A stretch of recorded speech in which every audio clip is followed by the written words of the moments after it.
तिमीहरूको स्क्रिनमा छ chapter 3 page number 60 theorem number 33 अनि स्टेटमेन्ट अफ द थ्योरमले के भन्दैछ भन्दाखेरि prove that if the straight line passing through the centre of the circle bisect any chord which is not a diameter then the straight line will be perpendicular on that chord भनेर statement of the theorem दिएको छ। अब यो थ्योरममा कुनै एउटा chord छ, यो chord छ अनि सेन्टरबाट आएको लाइनले चाहिँ यसलाई बाइसेक्ट गरेको छ भन्नुको अर्थ AB is bisected by the line OD अनि हामीले प्रुभ गर्नुपर्छ OD is perpendicular to AB. अनि प्रुफ गर्नु लागि हामीले यहाँनिर पहिला गिभनमा के लेखेको छ भन्दाखेरि let AB be the chord of a circle with its centre O which is not a diameter and D is the mid point of AB that is AD र बिडी इक्वल भनेर यहाँ गिभनमा लेखेको छ। गिभन भनेको चाहिँ तिमीहरूको जे दिएको छ त्यही लेख्नु मात्रै हो, मात्रै स्टेटमेन्ट अफ द थ्योरममा जे दिएको छ त्यसलाई यसो हेरेर तिमीहरूले यहाँनिर जस्तो एबी ओडीहरू जस्तो एज्युम गऱ्यो नि त होइन, यो एबी इज द कर्ड भनेर जुन चाहिँ एज्युम गऱ्यो त्यसको लेखेको मात्रै छ। अब टु प्रुभमा चाहिँ के गर्नुपर्छ अरे भन्दाखेरि OD is perpendicular to AB that means OD चाहिँ perpendicular to the chord AB हुन्छ भनेर प्रुभ गर्नु पऱ्यो। अनि कन्स्ट्रक्सनमा ओए र ओबी जोइन गर्यो। अनि प्रुफ कसरी गरेको छ त भन्दाखेरि यहाँ म प्रुफ पार्ट म बताइदिन्छु।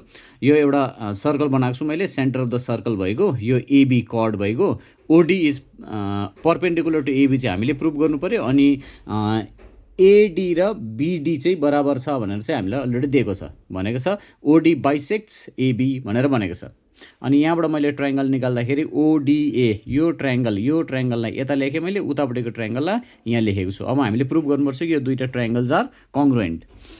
प्रुभ गर्दाखेरि in triangle ODA and in triangle ODB भन्नुपर्छ यो र यो ट्रायङ्गलमा फर्स्टमा त्यहाँ लेखेको छ एडी र बिडी बराबर भनेर, यो एडी र बिडी बराबर, यो त क्वेसन के अरे तिमीहरूको स्टेटमेन्ट अफ द थ्योरममै दिएकै छ कि एडी र बिडी बराबर हो किनकि ओडी बाइसेक्ट्स द कर्ड भनेर भनेको छ। अर्को कुरो ओए इजिकल्स टु ओबी, यहाँ नक्सामा हेऱ्यो भने ओए र ओबी बराबर छ किनकि they are the radii of the same circle. अर्को कुरो ओडी र ओडी त कमन छ, ओडी यो ट्रायङ्गलमा पनि ओडी छ, यो ट्रायङ्गलमा पनि कमन छ, दुईटै ट्रायङ्गलमा ओडी छ भनेपछि कमन भइहाल्यो। त्यसो भने यो दुईवटा triangle are congruent by side congruency रुलबाट कङ्ग्रुएन्ट भयो।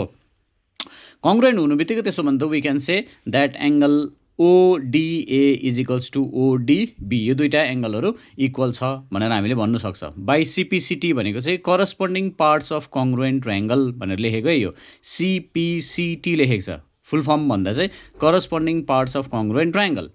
अब यो दुईवटा एङ्गलहरू जोड्यो भने 180 डिग्री हुन्छ, हेर त ओडिए यतापट्टि ओडिबी उतापट्टि गर्दा टोटल जोड्यो भने त 180 डिग्री हुन्छ, लिनियर पेयर हो यो त।